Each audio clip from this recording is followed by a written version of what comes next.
Vidit Gujrathi, our Indian superstar, is back on the track, guys. He is India number 2 with his amazing performance in European Chess Club Cup Tournament 2022. He has won 6 games in a row in this tournament. Amazing performance. I'm really happy. And today he played an exceptionally good game against Yuri Kryvoruchko. We are going to look at this game. We are going to analyze this game. But before we go further, don't forget to wish our India number 2 congratulations on Twitter. Send him lots of blessings and show him some support, because he was not having that great run in past, but now he's back in action and he is performing at his best. I hope that he will cross 2750 rating very soon.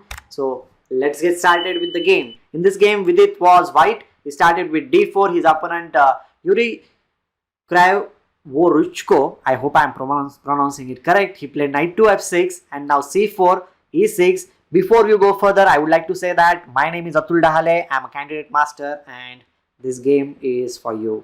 Knight to c3, d5 was played and then he captures on d5. This is the exchange variation of queens can be declined. He captures d5, bishop comes on g5 square. There is a pin on this diagonal. He plays c6. Okay, after that e3 was played at 6. Black shows his intentions that he wants to do something about this bishop. Maybe in future, after bishop e7, there will be some action. We are going to see everything. So guys, be there with me till the end and enjoy this game. And if you are liking the analysis, then don't forget to like this video and subscribe to my channel if you are new here. Vidit goes behind with bishop to h4 move, bishop e7, unpinning the knight over here. Vidit develops the bishop with d3 on d3 square, castling, and now he plays knight g2. Vidit is saying that I'm going to play f3 and e4, get the central control very soon. So he's preparing for that thing. He could have played knight f3 also, but in that case the ideas related to f3 and e4 will not be there. So we need to wait and watch what is going to happen. Rook to e8, castling, normal development is going on. Black plays knight d7 and now Vidit says like I need to play something on the queen side so that black will not play on the queen side when he will start playing on the king side. Right? So he plays a4, restraining the queen side activity from the black's pieces. Okay, now knight h5 has been played, the bishop exchange is offered. He goes for the bishop exchange, bishop e7, queen to e7, and now he further expands on the queen side.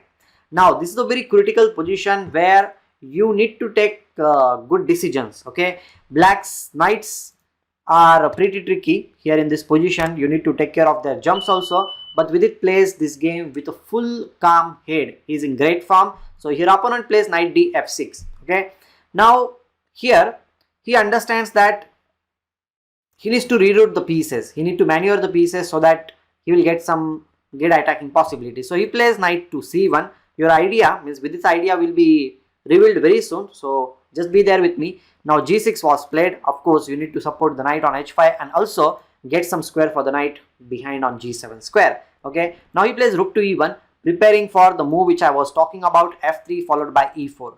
Okay. Now he plays bishop e6, just getting the piece in the game. Now rook d8 is also one of the moves which might be played very soon. He plays f3 preparing for e4. Now opponent plays rook d8. Now very smartly he is stopping e4 move, because if you go for e4, let's suppose after the captures the pawn on d4 is hanging. So you cannot really play e4 immediately in this position. So here he further expands on the queen side. He says like okay, my pawn needs to be pushed. He plays a6, b6 is played. He supports the pawn on e3, queen to d2, and another thing is also there which I would like to mention, that after e4 black had the option of playing knight f4. Okay, he's stopping that thing also with queen to d2 move. And now here knight goes behind because the knight's job is done. Maybe bishop f5 here might be one of the options in the future. He calmly plays bishop f1, creating some square for the knight. Knight might be jumping to d3 square, and also e4 is a possibility now, because now the pawn on d4 is well supported by the queen. Bishop f5 has been played as we talked about. Now e4 no longer is possible, because if you go for this thing, the pawn will be gone just like that, free of cost. That's not any option. This says like okay, you are not allowing me to play e4, I'm going to play g4, kicking this bishop away. Now if bishop goes behind in this position, let's suppose it goes to bishop to d3, it will be a very cramped position.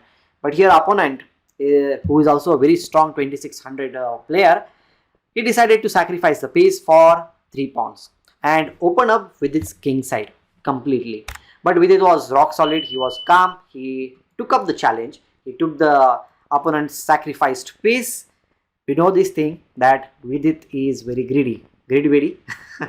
Okay, bishop h3, jokes apart, he's a super player. Knight captures on e3, knight comes on d3 square as per the plan, because knight was played on c1 to get to the d3 square, followed by e5 is also one of the square for the knight. Okay, black plays c5 in this case, and now he jumps the knight towards the b5 square. He is controlling some of the square. Now if you capture on d4 anytime,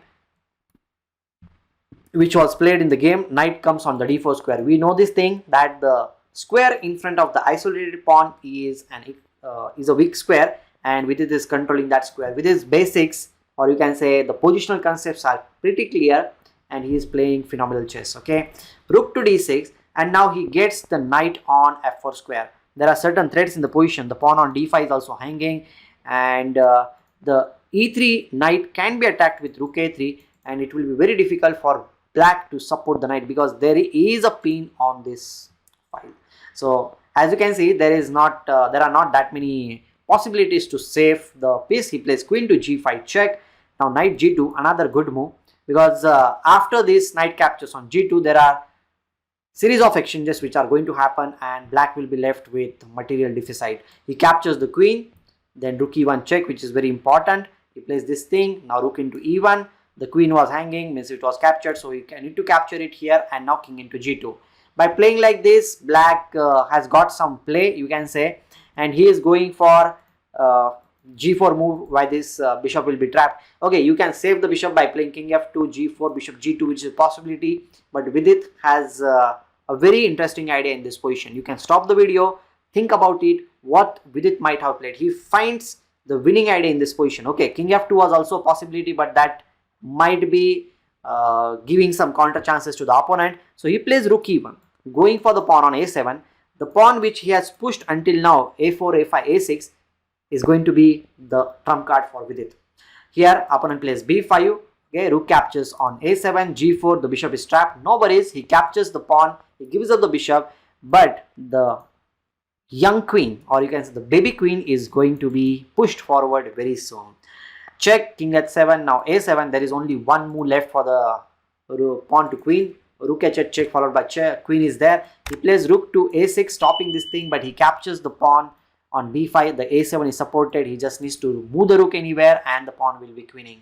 Okay, he plays one last move in the game. After rook f8, opponent decides to throw in the towel, and with this victory, Vidit has won the game, the 6th game in a row. His rating is also just going higher and higher. He has already surpassed Gukesh and Arjun Erigaisi. He is right now India number 2. I hope that you enjoyed this video. We'll be meeting very soon with some interesting content.